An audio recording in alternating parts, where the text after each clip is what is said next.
이름으로 기도합니다. 아멘.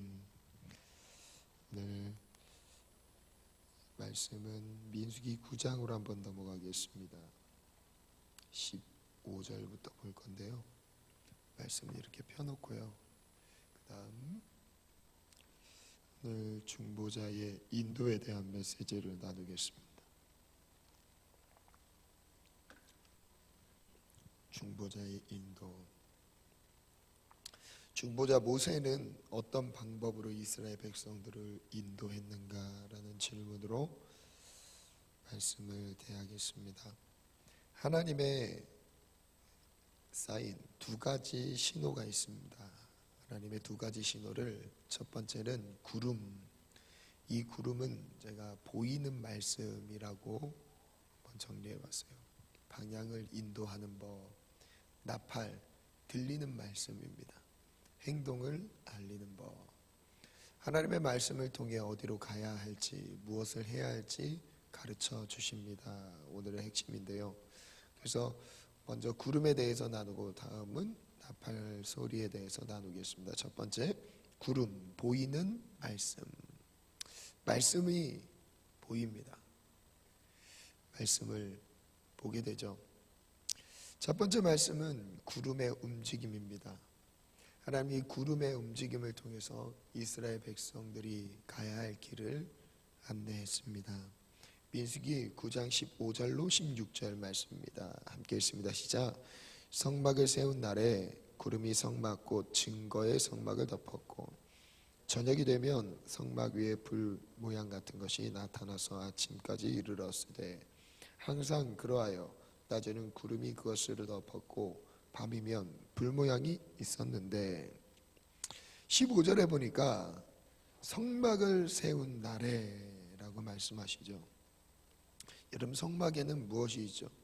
성막은 하나님이 구별한 장소죠. 하나님이 우리를 만나주시기로, 이스라엘 백성들을 만나주시기로 거룩하게 구별한 곳이 성막입니다. 그 성막이 세워졌을 때 하나님의 임재가 임했어요. 구름이 덮었다고 하죠. 구름이 덮었다. 구름이 성막 곧 증거의 성막을 덮었고 라고 15절에 나옵니다. 구름은 하나님의 영광, 임재를 상징합니다. 출애굽기 40장 말씀을 한번 볼게요. 40장 34절 말씀 시작. 구름이 회막에 덮이고 여호와의 영광이 성막에 충만하매. 구름이 떴다는 것은, 구름이 성막 위에 떠 있다는 것은 하나님의 임재를 실제적으로 눈으로 확인할 수 있는 사인이었습니다. 그래서 35절도 읽어볼까요? 시작.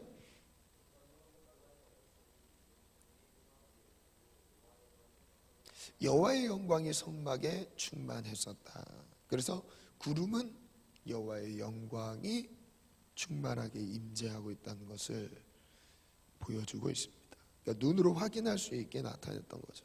자, 그럼 그들이 실제적으로 어떻게 인도함을 받았는지를 17절로 20절 말씀인데요. 우리 같이 한번 읽게요. 시작. 구름이 성막에서 떠오를 때에는 이스라엘 자손이 행진하였고 구름이 머무는 곳에 이스라엘 자손이 진을 쳤으니 이스라엘 자손이 여호와의 명령을 따라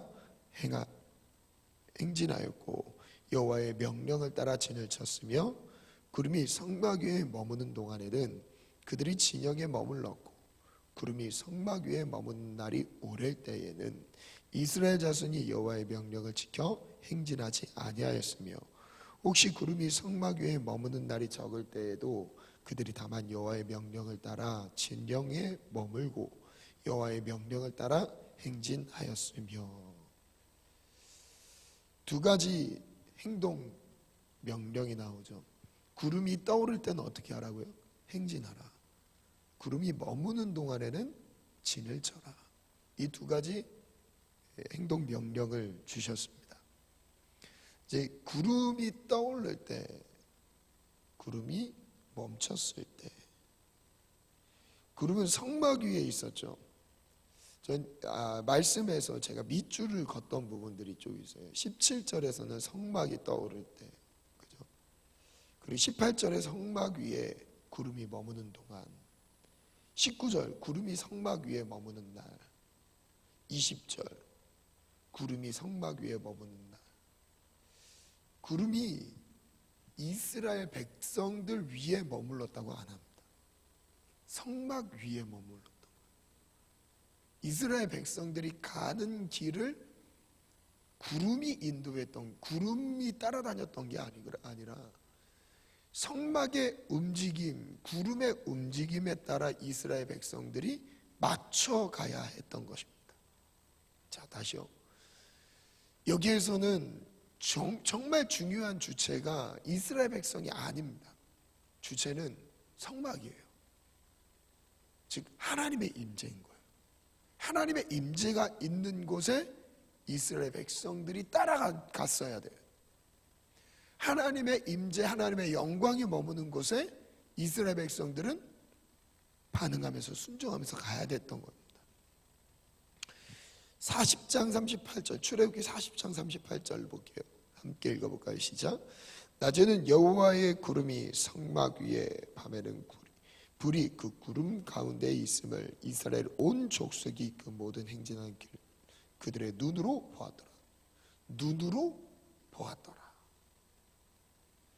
눈으로 보는 하나님의 명령이었습니다. 그래서 제가 첫 번째 주제를 이렇게 정했던 거예요. 보이는 말씀이라. 구름은 여호와의 명령입니다. 이게 명령이라는 건 무엇이죠? 말씀인 거죠. 하나님의 말씀인 거예요. 민수기 9장 21절로 22절 말씀 볼게요. 혹시 구름이 저녁부터 아침까지 있다가 아침에 그 구름이 떠오를 때에는 그들이 행진하였고, 구름이 밤에 있다가 떠오르면 곧 행진하였으며, 즉 언제 떠날지 모른다는 거죠. 아침에 떠날 수 있고 저녁에 떠날 수도 있고 언제든지 떠날 수 있는 게 구름의 움직임이었어요. 기약이 없어요. 기간이 정해져 있지 않습니다. 하나님의 임재가 있는 곳으로 말씀하실 때 가는 거였어요. 기간 또 볼게요. 22절 시작. 이틀이든지 한 달이든지 1년이든지 구름이 성막 위에 머물러 있을 동안에는 이스라엘 자손이 진영에 머물고 행진하지 아니하다가 떠오르면 행진하였으니, 예측할 수 없는 구름의 움직임, 구름이 움직이면 무조건 움직여야 됐습니다. 나에게 아무리 중요한 일을 지금 여기에 머물러서 더 하고 싶어도 구름이 움직이면 짐을 쌌어야 됐어요. 그리고 따라갔어야 됐어요. 여러분, 여기서 말씀하시는 오늘 우리의 삶에 적용해야 되는 게 무엇일까요? 우리는 하나님의 인도하심을 하나님 말씀 가운데서 받고 있는가요? 하나님, 우리가 어디로 가야 할지를 주님이 말씀하십니다. 묵상글을 적어봤습니다. 보이는 말씀. 구름은 하나님의 임재를 보여줍니다. 성막은 하나님의 말씀이 있는 거룩한 곳입니다. 말씀이 이끌어가는 것을 구름으로 볼 수 있게 나타내셨습니다. 구름이 성막 위에 떠올랐고 성막 위에 머물렀습니다. 구름이 이스라엘 백성 위에 있던 것이 아닙니다. 이스라엘 백성들이 움직이고 싶은 곳에 구름이 따라왔던 것도 아닙니다. 구름이 이스라엘을 보호하는 것 같지만 이스라엘 백성이 구름 안에 거할 때 보호를 받는 것입니다. 여러분, 이 원리가 정말 중요한 거예요. 구름이 나를 지켜주는 게 아니라 내가 구름 안에 들어갈 때 보호를 받는 것이죠. 여러분, 우리가 이런 오해를 가지고 있으면 안 돼요. 하나님이 나를 지켜주신다라는 것은 잘못된 논리인 거죠. 하나님이 나를 보호해 주신다? 잘못된 논리인 거예요. 사람 듣기에는 좋을 수 있어요. 하나님 내 형편 아시고 그냥 나를 지키실 것이다. 안 지키신다니까요. 하나님이 그냥 나를 지키시는 게 아니에요. 내가 말씀 안에 들어갈 때 보호를 받는 거예요. 여러분, 그럼 지옥 간 사람들은 어떻게 설명하겠어요? 우리가 당하는 환난들은 무엇으로 설명하겠습니까? 여러분, 말씀 안에 들어갈 때 우리가 보호를 받는 거예요. 내 중심의 삶이 여전히 익숙하면 우리는 하나님에 대해서도 오해를 할 수 있어요. 그냥 나를 하나님 지켜주실 수 있다. 하나님은 말씀 안에 거하는 자를 지키십니다.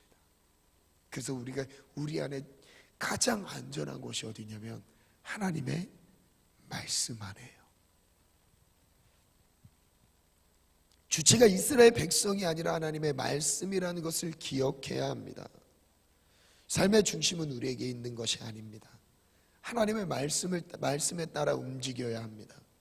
인생의 주체는 나에게 있지 않습니다. 하나님의 말씀에 인도함을 따를 뿐입니다. 구름은 보이는 말씀입니다. 말씀은 곧 예수님입니다. 그럼 마지막 결론 문장이에요. 시작. 우리는 예수님의 삶을 보고 따라갑니다. 구름은 말씀이에요. 말씀은 곧 예수님인 거예요. 그럼 우리는 구름의 사인을 지금 이스라엘 백성들처럼 성막에 구름을 띄워서 우리를 인도하시는 방법은 아닌 거죠. 하나님께서 약속의 땅에 들어간 다음부터는 구름이 사라집니다. 그런 인도함을 받을 필요가 없어요. 왜냐하면 광야가 아니기 때문이죠. 하나님이 어떻게 그들과 함께 하시냐면 신명기 말씀을 통해서 하나님의 말씀을 더 명확하게 주셨어요. 확고하게 그 말씀을 붙들어야 될 것을 말씀하셨습니다. 그럼 오늘 우리가 인도함을 받아야 될 것은 무엇이냐면 그들이 광야에서 구름의 인도함을 받았던 것은 곧 말씀의 인도함을 받았다는 것이고, 말씀의 인도함을 받았다는 것은 보이는 말씀 곧 누구라는 거예요? 예수 그리스도의 삶을 말씀하시는 거예요. 그래서 오늘 우리는 예수님을 따라 살아가는 거예요. 예수님의 삶을 배우는 것입니다. 그래서 보이는 말씀은 바로 누구라? 예수님의 삶이다 라고 정리해봤습니다. 9장 23절이에요. 시작. 곧 그들이 여호와의 명령을 따라 진을 치며 여호와의 명령을 따라 행진하고 또 모세를 통하여 이르신 여호와의 명령을 따라 여호와의 직임을 지켰더라. 이 마지막 문장이 약간 좀 헷갈릴 수 있을 것 같아서 헬라 히브리어 직역을 한번 찾아봤습니다. 한번 읽어볼게요. 시작. 모세의 손에 주어진 여호와의 명령을 따라서 그들이 여호와의 명령을 지켰다. 즉 무슨 뜻이죠? 이전에 15절부터 22절까지의 구름의 움직임에 따라 움직여야 됐던 이스라엘 백성들은 여호와의 명령을 지켰다는 거예요. 이 모든 내용을 지켜서 행했다는 것을 말씀하고 계신 거예요. 그래서 저는 구름에 움직이는 여호와의 명령이라는 거, 그래서 이스라엘 백성들은 여호와의 명령 아래, 하나님의 말씀 아래에 거할 수밖에 없었다는 거, 그렇게 정리했습니다. 중보자 모세죠. 모세를 통해서 이르신 말씀이라고 하셨어요. 그럼 모세의 역할은 무엇이었어요? 이스라엘 백성들에게 구름의 움직임에 따라 살아가야 할 것을 전해줬던 역할이었던 거예요. 그럼 중보자의 임무, 중보자의 인도는 이스라엘 백성들을 모세가 인도했던 걸 생각해 봤을 때 중보자로서 쓰는 사람은 어떻게 그들의 삶을 인도해야 되는 거예요? 말씀 가운데 인도하는 거예요. 예수님의 삶을 배울 수 있도록 인도하는 것입니다. 중보자는 하나님이 주신 명령을 이스라엘에게 전해야 한다. 두 번째입니다. 나팔, 들리는 말씀. 두 번째 말씀은 나팔 소리입니다. 이 나팔 소리 10장 1절부터 볼게요. 7절까지인데요. 이 나팔 신호에 따라서 어떻게 이스라엘 백성들이 움직여야 되는지를 말씀하셨어요. 자, 첫 번째 음성은, 첫 번째 말씀은 보이는 말씀, 구름의 움직임으로 그들이 가야 할 길을 말씀하셨던 거라면, 나팔 소리는 두 번째 말씀으로 들리는 말씀인데, 이것은 무엇을 해야 될지에 대한 사인을 주시는 겁니다. 이 나팔 소리죠. 자, 1절부터 교독할게요. 7절까지. 여호와께서 모세에게 말씀하여 이르시되, 온 나팔 둘 만들되 두들겨 만들어서 그것으로 회중을 소집하며 진영을 출발하게 할 것이라. 나팔 2개를 불 때에는 온 회중이 회막 문 앞에 모여서 내게로 나올 것이요. 하지만 하나만 볼 때에는 이스라엘 천부장된 지휘관들이 보여서 내게로 나올 것이며, 너희가 그것을 크게 불 때에는 동쪽 진영들이 행진할 것이며, 두 번째로 크게 불 때에는 행진할 것이라. 너가 할 때는 함께 읽습니다. 또 회중을 모을 때에도 나팔을 불 것이나 소리를 크게 내지 말며. 나팔 소리의 차이를 통해서 이스라엘 백성들이 모여야 할 때, 천부장의 리더들이 모여야 할 때, 그들이 행진해야 될 때, 적군들이 치러 가야 할 때, 절기로 모여야 할 때, 그 나팔 소리의 내용에 따라서 달라졌다는 거예요. 이게 첫 번째 나팔 소리는 집합에 대한 메시지로 주셨습니다. 모이라는 거예요. 그럼 어디로 모이라는 거예요? 하나님 앞으로 나오라는 겁니다. 나팔 소리에 따라서, 종류에 따라, 크기에 따라서 이스라엘 백성들을 어떻게 하나님 앞으로 불러 모으는지를 말씀하고 계신 거죠. 10장 8절에 보면 이것은 대대의 영원한 율례다라고 말씀하셨어요. 이것은 이 시기에만 적용됐던 게 아니라 영원한 율례다라고 말씀하시죠. 왜 영원한 율례라고 말씀하셨을까요? 저는 상상을 해봤어요. 지금 분명히 나팔을 여기서 불러서 사람들을 모으진 않잖아요. 왜 영원한 율례라고 말씀하셨을까 생각해 보니까, 예수님이 이 땅에 다시 오실 때, 재림하실 때 무슨 소리가 들리죠? 나팔 소리가 들려요. 우리 찬송가 많이 부르잖아요. 하나님의 나팔 소리 천지 진동할 때에 예수 영광 중에 구름 타시고 천사들을 세계 만국 모든 곳에 보내 구원받은 성도들을 뭐하리? 모으리. 나팔 불 때 나의 이름. 나팔 소리가 하나님의 사람들을 불러 모으는 소리죠. 언제까지요? 예수님 재림하실 때도 들린다. 영원한 율례라. 제가 지나친 해석인지는 모르겠지만 저는 이렇게 은혜를 받았습니다. 자, 두 번째, 대적을 치러 갈 때 들리는 소리입니다. 10장 9절에 볼게요. 함께 읽습니다. 시작. 또 너희 땅에서 너희가 자기를 압박하는 대적을 치러 나갈 때에는 나팔을 크게 불지니 그리하면 너희 하나님 여호와가 너희를 기억하고 너희를 너희 대적에게서 구원하시리라. 와, 저는 여기서 대적을 치러 갈 때에 라는 이 문구가 너무 크게 들어온 거예요. 왜 은혜를 받았냐면 전쟁 신호라는 느낌이 아닙니다. 여러분, 전쟁이 시작됐다 나팔 소리를 부는 그런 게 아니에요. 대적이 있다, 그를 철하라는 거예요. 그럼 무슨 뜻이냐면 승리가 이미 내게 주어졌다는 거예요. 이미 내가 이긴 싸움을 싸운다는 겁니다. 대적을 친다는 거. 이길 수도 있다는 게 아니에요. 이길 가능성이 높다는 것도 아닙니다. 대적을 치라는 명령인 거예요. 하나님이 이기신 거예요. 그 전투명, 무슨 뜻이냐면 하나님이 지금 우리와 함께 하신다. 나가라.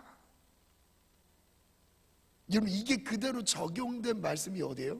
여호수아 첫 번째 전투, 여리고 전투. 여러분, 나팔 소리만 불어도 여리고의 그 견고했던 여리고 성벽이 무너졌습니다. 나팔 소리에 무너졌어요. 하나님의 명령에 사라진다는 거예요. 하나님의 명령, 하나님의 말씀 앞에 대적의 견고한 진들이 무너져 내립니다. 믿으십니까? 우린 이미 이긴 싸움을 싸우는 것입니다. 여러분, 우리가 하나님의 군대라는 것을 기억하시기 바라요. 나팔 소리가 주는 여기서의 두 가지 의미 무엇이었어요? 너희를 기억하리라, 너희를 구원하리라. 이 나팔 소리 하나님의 약속이 담겨 있습니다. 하나님 우리를 기억해 주신대요. 여기서 기억하다라는, 제가 기억하기로는 자카르라는 동사인데 이 다음에도 나올 겁니다. 이 자카르라는 이 동사는 그냥 암기해서 머릿속에 넣어두는 그런 개념이 아닙니다. 마음속에 새기는 개념인 거예요. 마음으로부터 그것을 기억하여서, 무슨 뜻이에요? 하나님 안에 기억이 되었다는 거예요. 하나님 우리에게 마음을 두고 계신다. 나팔소리. 그리고 반드시 구원을 베푸시리라. 마지막 세 번째 의미인데요, 정한절기를 지킬 때입니다. 10절 말씀 읽어볼까요? 시작. 또 너희의 희락의 날과 너희 정한절기와 추하루에는 번제물을 드리고 화목제물을 드리며 나팔을 불라. 그로 말미암아 하나님이 너희를 기억하시리라. 난 너희 하나님. 절기를 기억하는 자를 기억하신다고 하십니다. 그러니까 이스라엘 백성들이 절기 축제의 날에 나팔을 불러요. 혼인잔치에 나팔을 불죠. 너무 놀라운 일입니다. 기억하다를 여기에다 정리했네요. 자칼, 기억하다. 마음에 품다는 의미로 하나님께서 당신의 백성과 교제하시며 아울러 그들의 형편과 처지를 낱낱이 감찰하시고 필요를 따라 채워주신다는 의미이다. 이게 바로 자칼, 기억하다는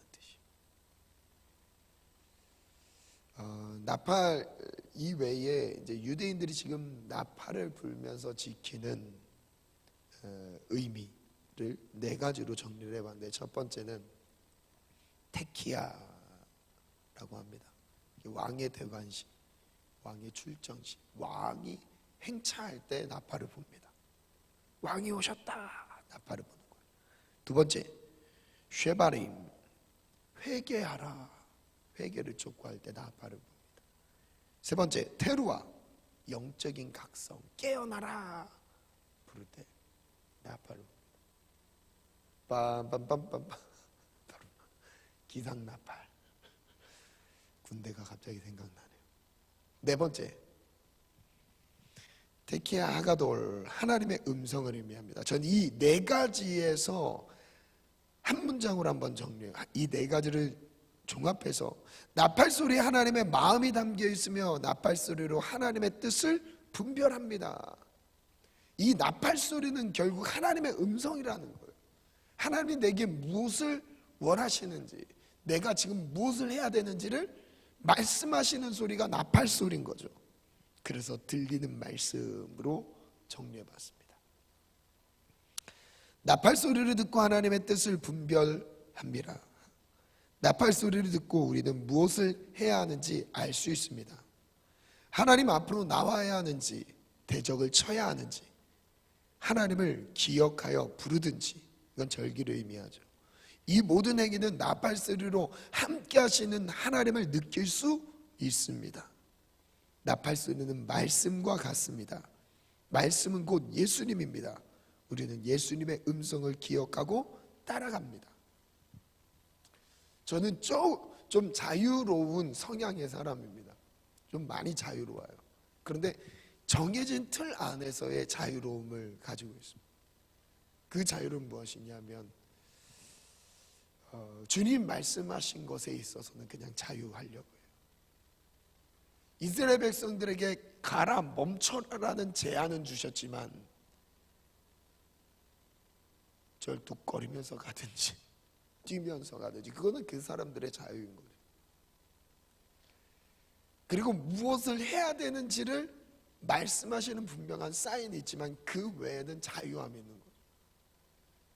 저는 이 분명한 기준, 가야 하는지 멈춰야 되는지, 그리고 또한 무엇을 해야 하는지에 대한 나팔 소리, 이것을 통해 분명히 중요하게 여겨지는 메시지들이 전해질 거예요. 근데 그 안에서 우리는 자유할 필요는 있어요. 그 외에 있어서는 자유할 필요는 있는 것 같아요.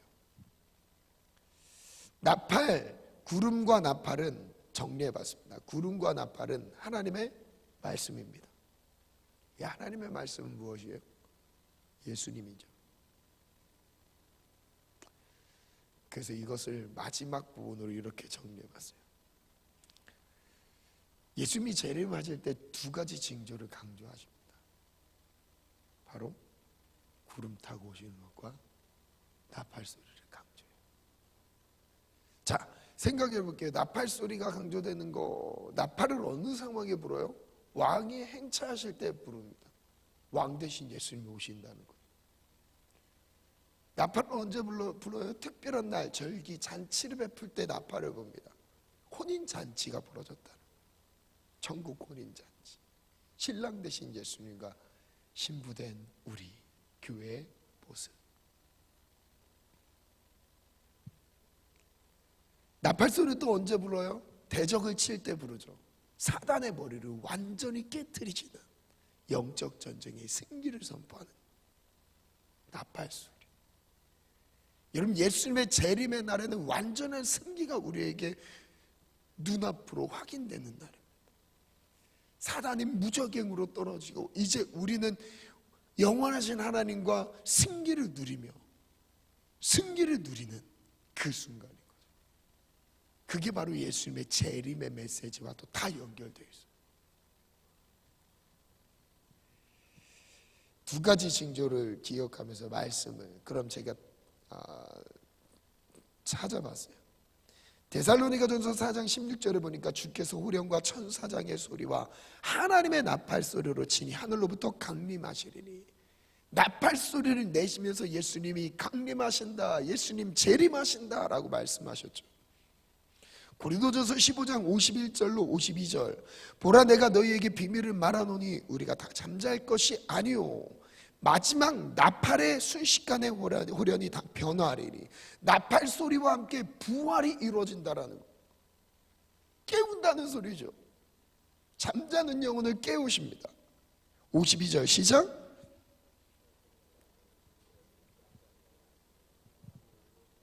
나팔 소리가 나매. 이것은 무엇을 계속 상징하는 거예요? 하나님의 음성을 상징하고 있어요. 계시록 1장 7절 볼게요. 구름에 대한 메시지죠. 볼지어다 그가 구름을 타고 오시리라. 각 사람의 눈이 그를 보겠고 그를 찌른 자들도 볼 것이요 땅에 있는 모든 족속이 그로 말미암아 애곡하리니 그러하리라. 예수님이 구름을 타고 오시는 것을 모든 족속이, 땅의 모든 족속이 보게 될 거래요. 어느 한 공간에만, 장소에만 국한된 것은 아니라고 말씀하십니다. 24장 말씀 볼게요. 마태복음 24장 읽어볼까요? 시작. 그러나 내가 너희에게 이르노니 이후에 인자가 권능의 우편에 앉아있는 것과 하늘 구름을 타고 오는 것을 너희가 보리라. 재림에 대한 사인 이 두 가지를 계속 강조하고 계십니다. 심지어는 24장 30절 말씀은 이 두 가지를 같이 말씀하고 계세요. 그때의 인자의 징조가 하늘에서 보이겠고 그때에 땅의 모든 족속들이 통곡하며 그들이 인자가 구름을 타고 능력과 큰 권능으로 오는 것을 보리라. 반주해 주시겠습니다. 예수님이 구름을 타고 임하시는 것을 보게 될 것이다. 여러분, 왜 예수님이 구름을 타고 오실까요? 구름은 하나님의 임재를 상징한다고 했잖아요. 하나님의 영광을 상징한다고 했잖아요. 이스라엘 백성들이 인도했던 그 구름, 하나님이 함께 하신 그 사인이었던 구름, 여러분 우리의 삶 속에도 그 구름이 띄어져 있습니다. 그게 말씀이에요. 31절, 그가 큰 나팔 소리와 함께 천사들을 보내리니 그들이 그의 택하신 자들을 하늘 이 끝에서 저 끝까지 사방에서 모으리라.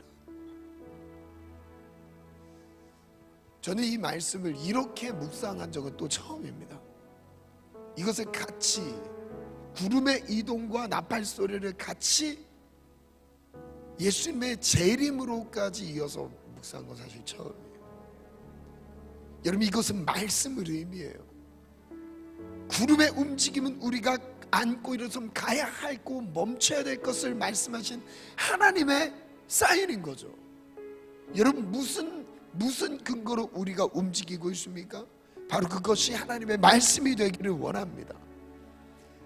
여러분, 이스라엘 백성들이 나팔 소리를 분별해서 무엇을 해야 될지를 알게 되었어요.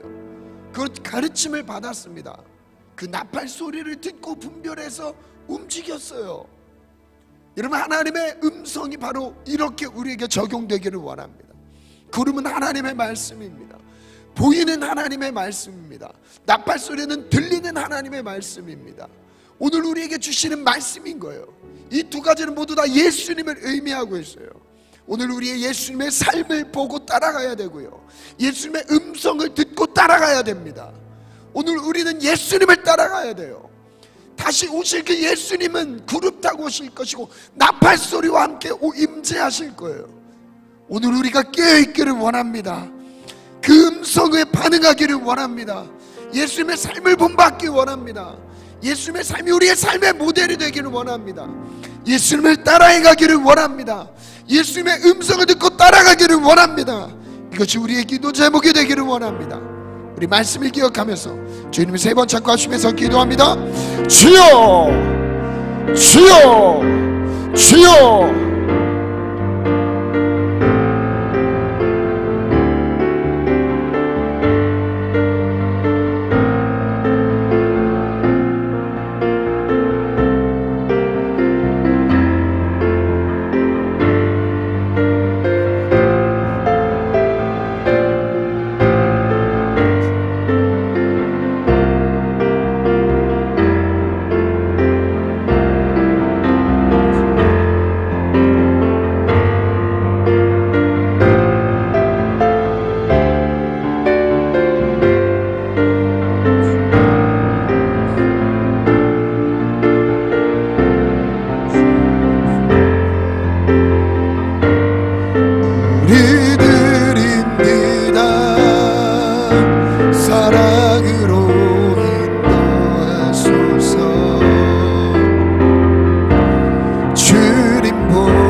주님의 말씀 기다리리. 주님 손에 우리들 힘들다. 사랑으로 인도하소서.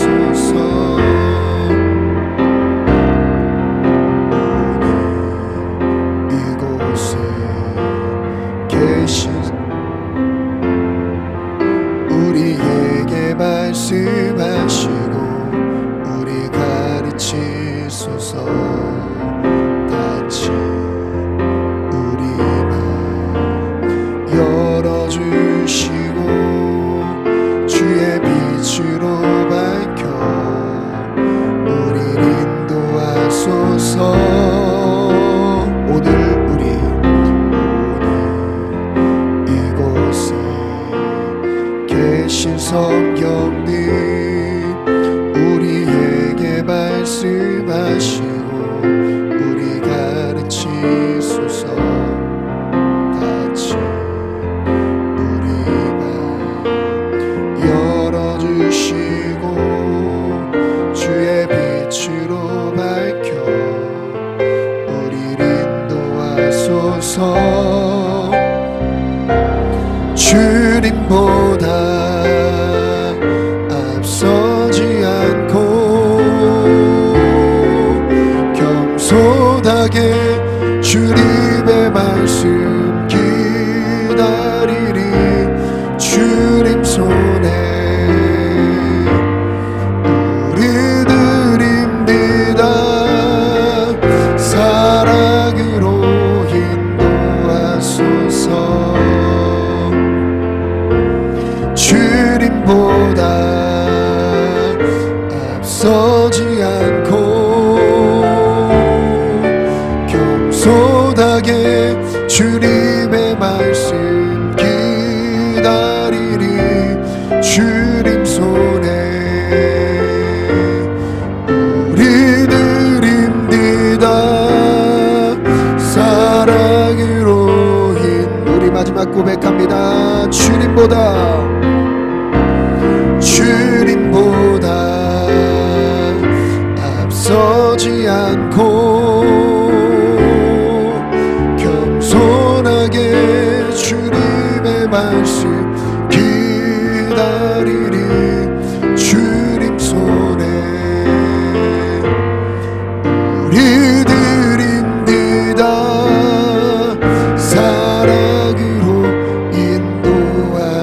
주옵소서.